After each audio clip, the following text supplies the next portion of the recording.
And I can't shake that description out of my mind even 30 years later.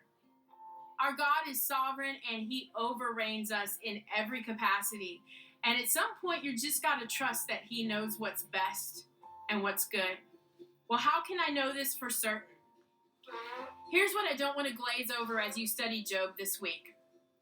Let's look back at the beginning of the story. You know, if God stands outside of time, he knew the beginning and the end of Job's story and his struggle.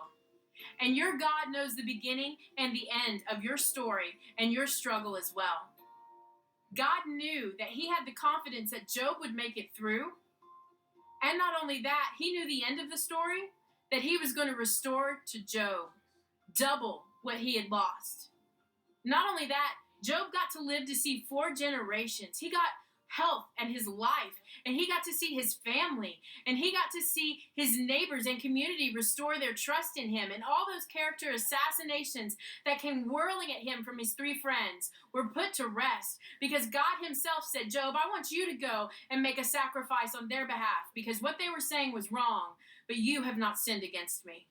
You know, God has confidence that you can, like Job, stand under any struggle, any sorrow, any financial insecurity, any marital problem. Listen, Job's wife said, curse God and die. I think they had a few problems. You can stand under any satanic attack, any false accusation against your character. You can have immense loss, and God can be confident that he is still able to restore your joy. Psalm 38 through 12 in the Message says, I called out to you, God. I laid my case before you. Can you sell me for a profit when I'm dead?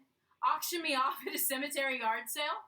When I'm dust to dust, my songs and stories of you won't sell. So listen, be kind, help me out of this. You did it. You changed wild lament into whirling dance. You ripped off my black mourning band and decked me with wildflowers.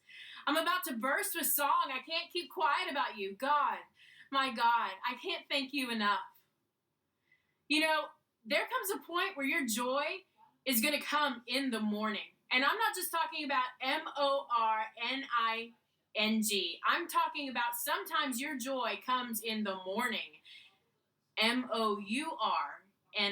mourning.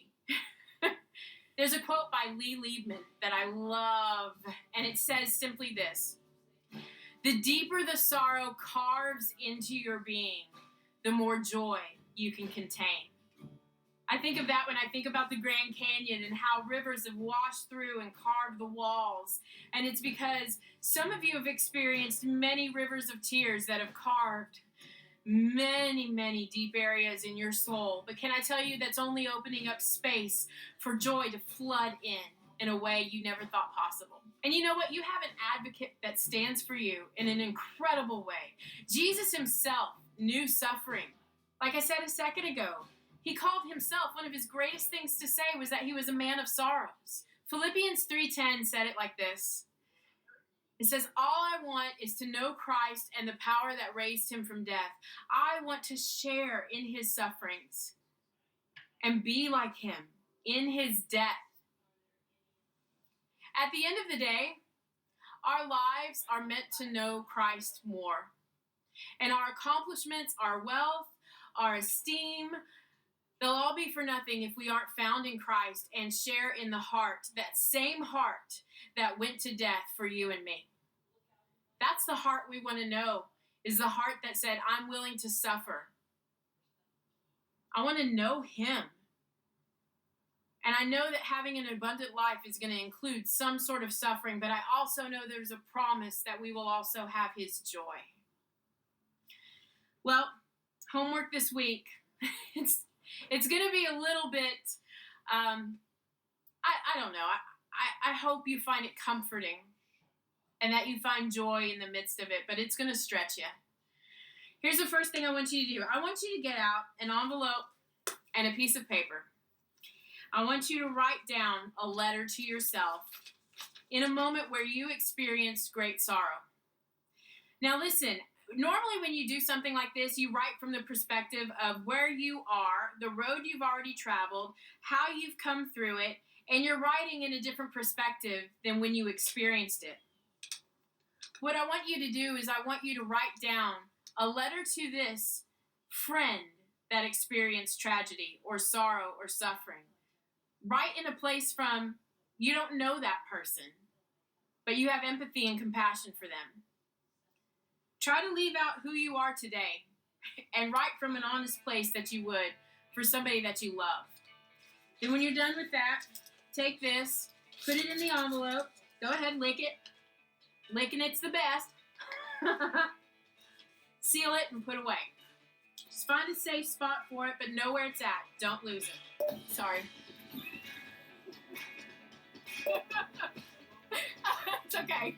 No worries. The second thing I want you to do this week is I want you to find a picture of yourself at a moment where you knew you had not experienced or touched sorrow or tragedy just yet. Maybe it's a picture as a child when you're playing in the sprinklers, or maybe it's that wild pose that you made on the roller coaster and that camera that they always hook to it, and you find yourself at the bottom of the ride going, did I really make that face? Maybe that was a moment that you had with joy. I want you to take that photo, and you might have to just go up in the attic and really dig for it, all right? I want you to hold on to it in your pocket or your purse all week long, and I want you to just get it out and look at it every now and then. If you're okay with writing on the back of it, I want you to write this on the back. And if you're not okay, just get a little sticker and put it on the back that you can take off later. But I want you to write out these words. Remember her? Yeah, she's still in there. Let's go get her. I want you to be reminded every single time that you look at that photo of yourself that you are still the same. Every time you look at that photo this week, I want you to remember who you were before sorrow hurt your life and came in and gave you a different fractured perspective of our God. I want you to go back to the place where you were unfettered with cares of this world. A childlike faith is all you knew. And I want you to ask God to help you renew that faith in Him and trust that He overreigns us, right? And then the day before you come back and you meet for session 6, I want you to take this letter that you wrote, open it up, read it, and I want you to spend some time actually lamenting over the sorrow you faced. Joy's not afraid to cry. And I want to encourage you to take every single word to heart, cry and cry some more if needed. And then I want you to take this letter and I want you to tear it up. And if you can, find a safe way to burn it. And then when you meet with your group, I want you to tell them what you felt and how you felt as you put that moment to rest and you gave it to a God that was sovereign and knew that you would come out on the other side with more joy than whatever you lost. Our God's in the process of restoring your joy, friend. And sorrow is right there in the midst of all that we experience, but that doesn't mean that joy is left. So this week, I encourage you, go as deep as you can, because joy won't let you cry for long, but she also won't let you cry alone.